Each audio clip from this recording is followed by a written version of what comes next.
Robert Mueller's Russia investigation is focusing on one of President Donald Trump's closest yet quietest confidants.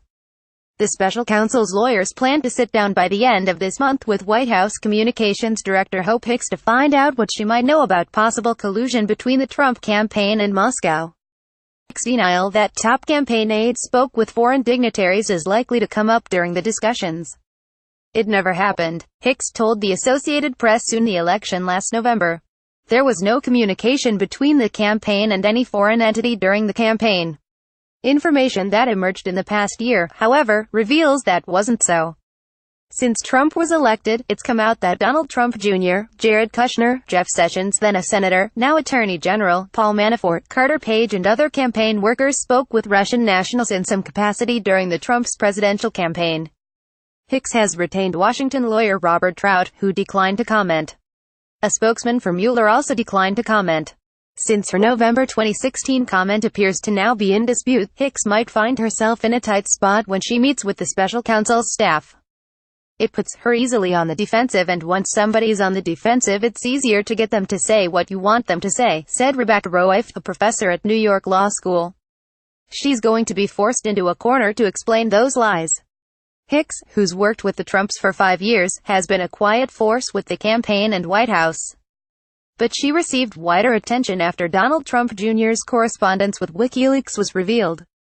The documents site, which released leaked emails from the Clinton campaign and members of the Democratic National Committee during the campaign, reached out to Trump Jr. In September 2016, Trump Jr. emailed top campaign members, including his brother-in-law, Kushner, about his WikiLeaks contact. The Senate Judiciary Committee this month wrote an angry letter to Kushner, alleging that he withheld those emails, which he reportedly forwarded to Hicks. Abby Lowell, Kushner's lawyer, had said his client warned campaign staff not to talk to foreign nationals and that the charge by the Senate panel was blown out of proportion. The WikiLeaks correspondence is the latest incident showing Hicks' direct communication with Trump's surrogates, and her close proximity to the president. Meanwhile, Carter Page told the House Intelligence Committee that he told Sessions, Hicks and campaign manager Corey Lewandowski before giving a speech in Russia in July 2016. Page has denied that the speech had anything to do with his role as a foreign policy advisor and that his brief encounters with Russian officials were just pleasantries. Yet Page also said he emailed other advisors about Trump potentially delivering a speech in Russia, likening it to Barack Obama's 2008 address in Berlin.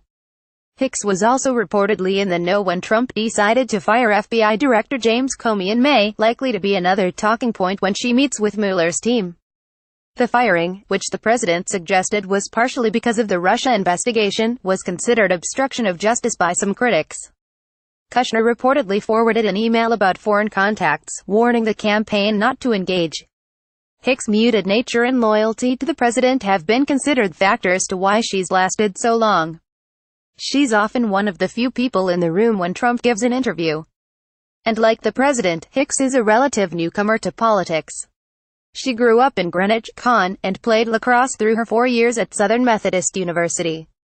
Hicks also modeled for a time, and her work include the cover of an offshoot novel from the show, Gossip Girl. Hicks began her public relations career at Hicks Strategies, which was contracted with the Trump Organization when she began in 2012. The company put her on its payroll within 2 years to focus on Ivanka Trump's clothing brand, sometimes even posing for some of the products. She was conscripted into Trump's campaign when he announced his candidacy for president in mid-2015. At one point she tried to leave the campaign, but Trump reportedly convinced her to stay. She followed her boss into the White House. Hicks took over the communications role on an interim basis, after Anthony Scaramucci, a hedge fund manager with little media experience, was fired after 11 days on the job. The job became permanent in September, making Hicks the third person to hold the title since Trump took office in January.